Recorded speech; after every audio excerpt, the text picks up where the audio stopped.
Hello and welcome to All My Art and Soul. I'm Michelle Holden, and this week's video is part 2 of Mixed Media Collage 10 by 10. And I am going to have a second pass at these two abstracts with acrylic, collage, marks, and much more. So watch it to the end and see what I do with these two abstracts. Yes, the layers continue, and I believe there has to be at least 6 layers in part 1. And now, after I've let these two sit a while, I decided that I wanted to get rid of or cover, in a more positive light, the black weightiness of those black areas. It just needed, and as I was looking around at some other artwork and some of my mentor artists, for a feeling that I like, what is it? There's black, but there's not so much black. So remember, black underneath areas also looks good, as I remembered that it was there and just did some scoring in with the end of my brush. So I guess I'm thinking circles. I'm doing a little bit of thinking, but not too much thinking. And it's really so amazing to have this opportunity to watch myself go through my own process. And I think you can learn even more that way. So in putting the Titan buff, I was thinking of lighter values. And even though it's a blue, I was trying to think of equivalent values and veiling the areas that I want or don't want, of course, with those different colors, but pretty much close in value, in order to maintain a nice flat feeling or sense of space. So I'm noticing when I'm using the turquoise by Liquitex, it's the regular bodied paint. It's nice and thick. I think it's a perfect in-between weight. I decided, okay, well, what if I don't cover this whole shape? But in seeing them now, notice how the two black shapes, one in the upper right and one in the center of the blue area, are very similar in size. So that's what I may or may not be noticing consciously, but subconsciously, I know it's bugging me. And these are the things that we learn, but we need to learn them in our own context. So as I'm seeing, well, that blue, it's too dynamic next to the orange. So I think in hindsight, I would have liked to carry through the upper right very light value and come around that whole area. And I still might do that. There is a part 3 coming up. So this is where in part 3, you're doing a little more thinking. You're thinking now of composition, what's working, what isn't working, and what can I still do with layering in those last few layers and details. So I think I'm approaching that stage in part 3, but let's get part 2 finished with first. So as I'm painting and maintaining a nice equal sort of value throughout, yes, it may not be the best at this point, but that's where I was at the time. And I'm just with my eye trying to see if any of those black pieces that are showing through catch your eye and keep it there rather than moving it through or add a weight or a feeling that I don't want. So in the end, I end up covering that black piece that is right on the left of my brush where I'm painting right now. So I'm just sort of playing around with changing the size, changing the shape, and I don't really care at this point. I may or may not keep it. So I do realize that I'm liking more of the warm tone, less of the blue tone, and creating that gradated or the soft edge now is working better. It might not be working great. It's working better than before, and then carrying up the orange. Now, if you ever, say if I created a harder edge and didn't like it, where that orange was, well, you can always go back in, and even with the darker orange pen and pastel, you can bring that over in the last layers and overlap again. So knowing these little things, and only through experience do you learn them, especially what works for you. Can you do them in a more automatic or intuitive approach without too much thinking? Very tricky. Very, very tricky. So then, why am I going in with the orange? I was probably thinking, what is this? Yellow oxide. And I did have some nickel azo golden at the side, but I never ended up using it because it's so powerful, and I feel it just had enough of that orange in there. So thinking of the blue and that upper area coming all the way down, but maybe should have continued the Titan buff all the way to the edge, moving those shapes, and it would have created a nice larger shape. And in part 3, because I have it right here with me, I may do that. So seeing shapes transform different areas of your painting while you're watching yourself work through your process is an amazing learning experience. Now I'm trying to maintain the same value, going around this circle shape, this organic circle shape, and I know that black dot has been bugging me for a long time, so it's gotta go. So I just cover it. Not sure about this turquoise. I didn't want a big empty Titan buff area, so I was left, well, let's just throw this in and see what happens. And again, I may really like the blue underneath, because then if I do change it, it will just become another underlying layer. Nothing has to be permanent. But remember, everything's there. So this is the spot in part 3 that's bugging me. This circle, arc, bridge kind of thing. So you can recognize this shape. So I don't like that.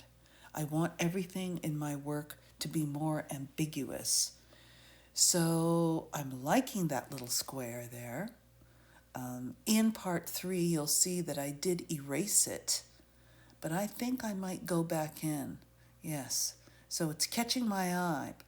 And then that black thing there, which was a piece that was paint left on my palette, and I keep them every once in a while, but I sort of like it better. It's there, but you don't notice it. So I've gotten rid of the contrast, and noticing this now, this nice neutral is working much better. Why? Let's try to figure this out. Why is that working better? Probably because it's closer to the warm tones that are around it. I'm liking it because it's less contrasty. And there goes the black piece. I'm not minding that lighter orange. So I know my thinking is correct. So even if I did that entire rectangular blue shape a value lighter, I think would be really cool. Maybe score some lines in, or even put a piece of collage. So I'm working and thinking about that now. So it's funny. So I'm working on one piece, and then at the corner of my eye, that I can't take that. I can't take that black circle one more minute. So I'm still thinking circles, and there it goes. And I thought, oh. And I'm also trying to get the two pieces to be the same, but yet be different, because they're sort of, you know, if they do turn out, they would be great hanging side by side. So I didn't want the three circles I love, because we have three black on white on one piece and a little different. And there was still too much black with the ones that I'm painting now. So I just wanted to lighten up the outside and change the shape, the outlying black rectangular piece, that a piece of collage paper that they're in. And that's a good way to start veiling things too. Use thinner layers if you're not quite sure. Give it a first run, and then if it looks too horrible or whatever, you can just wipe it off really quickly. And also with paper. And that's why it's always good to cover it up with a gloss gel, each layer, because then when you go over on top of it with another layer of acrylic, it becomes wipeable rather than absorbent. Now, of course, it takes that collage feeling away, but it's still more doable. So, yes, so I'm slowly discovering that, okay, this more neutral value works much better. And I'm really liking that. So I am going to go back to that in part 3. So I had to remove the tape. And you'll see once I do get through removing this tape, it's been on there like forever. And this is watercolor paper, 140 pound, 10 inch by 10 inch, this frame inside. So I believe I allowed a centimeter or half an inch, depends if I was using imperial or metric, for framing, if I choose to frame them, if they turn out, if I like them. And once that green is not bugging me, surrounding and, messing up, they look so much better. See, I like this one in this stage now, before I messed around with it too much. So another reason, you don't necessarily need to record your process, but through different stages, if you're noticing, wow, I really like that, take a quick image. Because then if you go too far in a next layer or 2 or 3, you can go, oh man, I lost the feeling of this thing. When did that happen? You can go back, look at your image and go, oh yeah. But you never know. It won't ever be the exact same, but you can get it pretty close. And remember, every layer adds on to your piece. It is not a detriment to the piece. It adds another energy, intention, a light or a dark, a texture. So they're just great. The more the merrier. I've had some canvases that have, I think, gained 3 pounds because of all the paint and previous paintings that have been under it. And it's like everyone, oh, how did you get that texture? Oh, lots of paint. So then I decide, the tricky tape that has been on there for forever needs a little warming up with my dryer, and then it's much easier. So sorry to bore you with this part, but I'm enjoying looking at this piece while I'm taking this paint off. Yeah, that square, that blue rectangle in the middle. And then there it is then, right in the middle of a piece. Not a good spot to be in. We're going to neutralize and lighten up the value a lot closer to the collage piece with the black circle. So I want to carry that right across. And I may or may not keep that arc shape. I may cover that so it's just a texture rather than an object. All right. So these are looking so much better without the tape. And another reason why I've worked on 6x6, 8x8s, 10x10s, and 12x12s. 12x12s with the cradle board and the flat birch panels, and a totally different kind of surface to work with. Great if you like using the alcohol spray, the spritz, so you can go back and carve out layers and then use sandpaper. So it's very textural. So I'm really loving.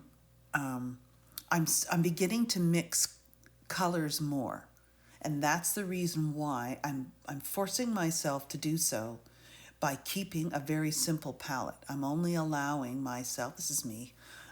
You can, everybody can do what you like, but it does force you to create new values and new discoveries of different colors. Now, that value that I just put in the lower right-hand corner should be a lot lighter.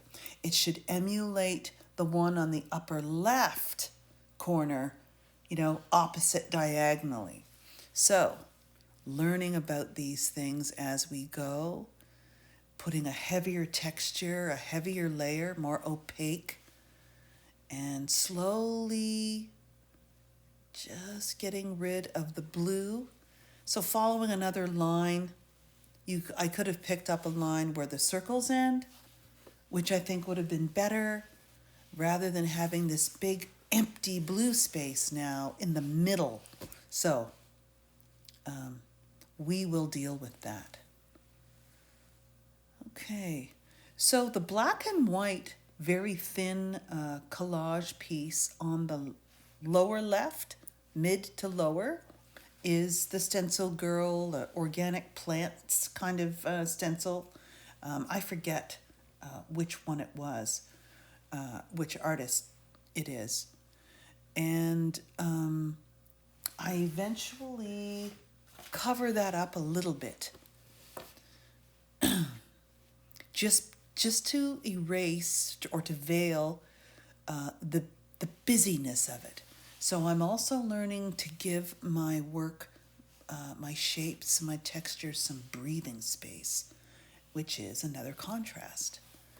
So bringing that nice value, lighter value over, and I've painted over this half circle, I don't know, a dozen times. I'm still not happy with it. So we'll see how that turns out in part 3. So stay tuned for part 3. This part 2 should be coming up. I forget the dates now. We won't worry about that. So we've got the 3 circles, and we have the 3 circles in the other one.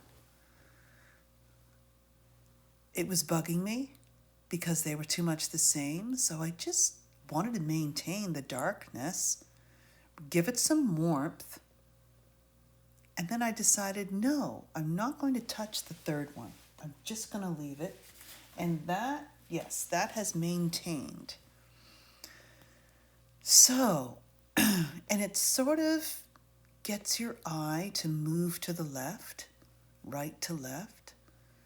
So I'm just going in with another layer, changing those. And those two are probably still too much the same, but I will take a note of that. And then, of course, rounding that edge on the outside.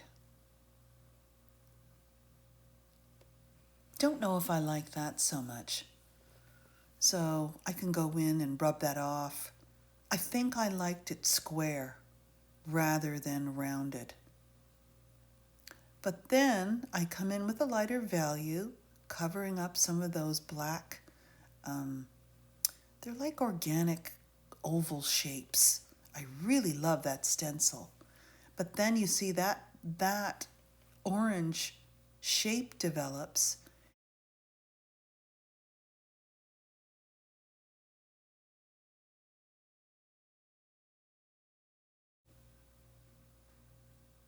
And knowing, though, that you can always go back in with darker orange layers or make that edge much softer. So these are the layers for now. In part 2, I will see you in part 3. Don't forget to like and subscribe.